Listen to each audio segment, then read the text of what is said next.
Welcome back, friends. I'm truly grateful to have you here with me again. Today's discussion takes us into one of the most transformative yet overlooked aspects of spiritual practice, sharing the Dharma. We often hear about meditation, chanting, or mindfulness as core practices. But how often do we really explore what it means to share the teachings we receive? And more importantly, what happens to our own path when we decide to become not just practitioners, but messengers of truth? So let me pose this question to you. Can sharing what you've learned from the Dharma truly amplify your merit? Can it deepen your understanding, liberate others, and simultaneously elevate your own soul? Let's find out together. From the outset, let's clear a common misconception. Many believe that the path of the Dharma is purely personal, that it's about individual salvation, inner transformation. A solitary path walked in silence. While it's true that the journey begins within, it was never meant to end there. The heart of Dharma is compassion, and compassion by its very nature overflows. What we realize, we must share. Not out of obligation, but because the truth, when fully felt, demands to be given. To understand the immense merit of sharing the Dharma, we have to begin with a core teaching in Buddhist philosophy, the principle of dana, or generosity. Generosity isn't limited to material offerings. There's a deeper, more enduring kind of giving, the giving of wisdom, and this is what the Buddha called the highest form of generosity. When you share the Dharma, you're not just giving someone a tool for this life, you're potentially changing the trajectory of their entire existence. You're planting seeds of insight that can blossom over years, lifetimes even. And the merit generated from such an act is beyond calculation. Because unlike material gifts, the Dharma doesn't diminish when given. It expands. Imagine this. You study a teaching deeply. You internalize it, live it, understand it through experience. Then, you share it with someone going through hardship. That person feels seen, understood, and uplifted.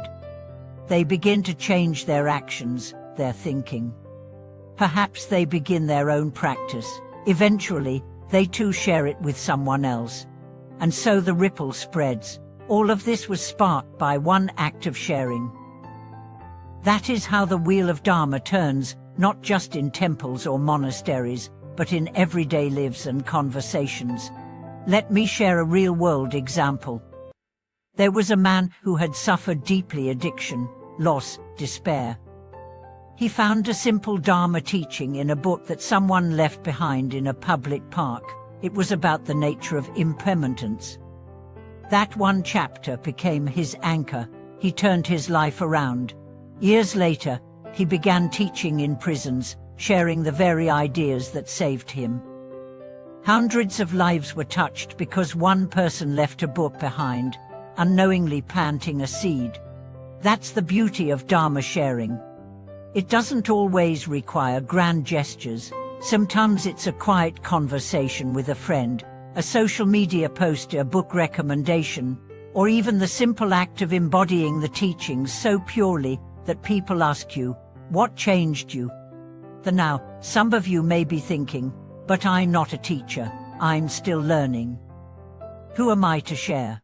That's the ego talking. In the Dharma, there is no hierarchy of worthiness. If you've learned something meaningful, something that brought light to your darkness, you have something worth sharing. And often, those who are still close to their own suffering, their own confusion, are the ones who can reach others with the most authenticity. Sharing the Dharma isn't about quoting scriptures perfectly. It's about speaking from the heart. It's about saying, "I don't have all the answers, but this helped me, and maybe it can help you too." And here's a deeper truth. When you share the Dharma, you deepen your own understanding. Teaching is the highest form of learning. When you explain a concept to someone else, you're forced to clarify it within yourself. You encounter your own gaps in knowledge. You find new ways to articulate insights. You begin to live the teachings more fully, because you're not just holding them, you're passing them forward. This process is also a purification. When you share the Dharma, you confront your own ego. You learn humility. You learn to listen. You learn to hold space for another's suffering without needing to fix it. You become a vessel, not a preacher. And through that vessel, incredible grace flows. Let's also address a practical reality. The world today is flooded with information. People are searching desperately for something real, something grounding. They scroll through noise, longing for truth. You have that truth. You've touched it, even if only for moments. And those moments, when shared, can change lives. Don't underestimate the value of your story.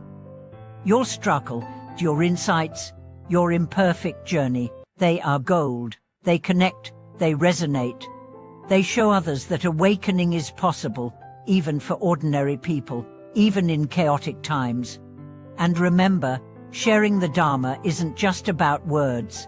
It's about presence. It's about being the calm in someone's storm. It's about embodying patience when others rush, compassion when others judge, clarity when others are lost. Your life becomes the teaching. Now let's talk about the energy of merit. When you share the Dharma, you align with the deepest intention of the Buddha himself to liberate beings from suffering. This intention creates a kind of karmic momentum, a force that accelerates your own awakening. You begin to attract situations, people, and opportunities that support your path. The universe begins to reflect your offering. But, and this is important, the goal is not to gain merit for its own sake. Merit is a byproduct. The real treasure is connection. Connection to the Dharma, connection to others, connection to your own truth. That's what sharing gives you. A sense that you are no longer walking alone. Let's take a moment to imagine this. What if every person who touched the Dharma today shared it with just one other soul? What if that sharing wasn't forced, but flowed naturally from love, from gratitude, from the simple joy of discovery? The world would transform. We would see less division, less violence, less despair. We'd see more presence, more kindness, more wisdom, and it would all begin with you. With your courage to speak, to live, to give. In my own journey, some of the most profound moments have come not while reading or meditating, but while sharing what I had learned with friends, with strangers, sometimes with people I didn't think were listening. And then, days or months later, they would return and say, "That thing you said stuck with me. It changed something." That is the miracle of Dharma sharing. You never know where the seeds will land, but you plant them anyway. With love, with faith, with humility.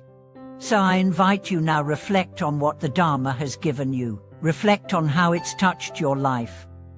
And then ask yourself, who needs this? Not as a sermon, but as a gift.